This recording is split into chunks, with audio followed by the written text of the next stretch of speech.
अस्सलाम वालेकुम। आज देखिए हम लोग आए हुए हैं ग्लोबल विलेज घूमने के लिए भैया लोग के साथ। देख सकते हैं ग्लोबल विलेज का नज़ारा कैसा है।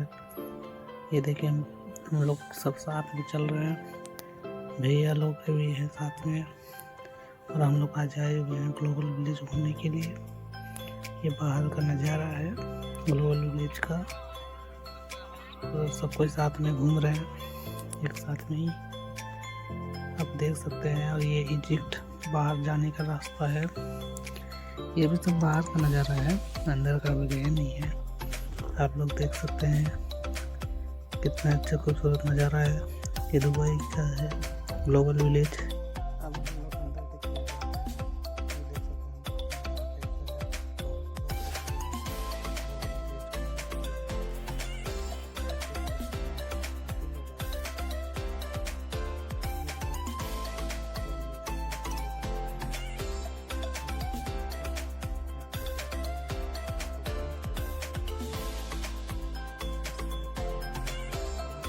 अगले वीडियो में हमारे चैनल को सब्सक्राइब करें।